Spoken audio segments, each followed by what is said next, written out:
Hello friends, మన జగన్ అన్నని రాయిపెట్టి కొట్టారు. ఇప్పుడు 2-3 డేస్ బ్యాక్. ఏమైంది? ఎందుకు కొట్టారు? వాళ్ళు దొరికేశారని చెప్పారు. వాళ్ళు ఎవరైతే దొరికారో ఒక నలుగురు దొరికారు.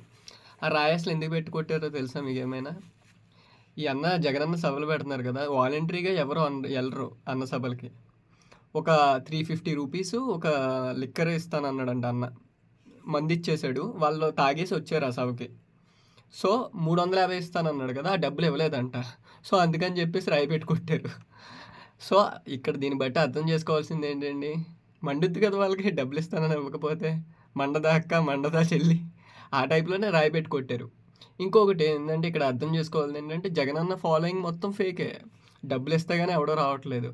సో మందంటే వాళ్ళ ఓన్ బ్రాండ్స్ కాబట్టి ఏదో ఇచ్చేసాడు. అది కూడా పిచ్చి మందు కాబట్టి వాడికి తాగేసింది, బాగా ఎక్కేసింది, కొట్టేశారు.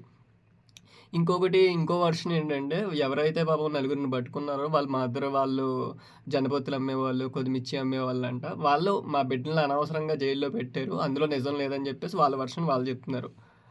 సో ఇది జరిగింది. సో జగనన్నకి అయితే ఎటువంటి ఫాలోయింగ్ కూడా లేదు. డబ్బులు ఇచ్చి రప్పించుకుంటున్నాడు. ఇంకోటి ఏంటి, ఆ డబ్బులు ఎవరివి? మనవే. ఆ డబ్బులకి అకౌంటబిలిటీగా ఉంటున్నాడా? సో మన డబ్బులు మనకే ఇస్తున్నాడు. ఇలా డబ్బులు వృధా చేస్తున్నాడు, ఏపీ డబ్బులు మొత్తం. సో జాగ్రత్తగా చూసి ఓటేయండి. ఇట్లాంటి వాళ్ళు నన్ను అడిగితే ఇలాంటి వాళ్ళు కంటెస్ట్ చేయడం కూడా అనవసరం. Thank you. 200 ఇస్తానంటే వెళ్ళి జెండా పట్టుకొని అక్కడ నుంచున్నంత మాత్రాన మా పిల్లగాన్ని తీసుకెళ్లి ఇప్పుడు రాళ్ళేసారు, రప్పలేసారు అని మూసేసారు.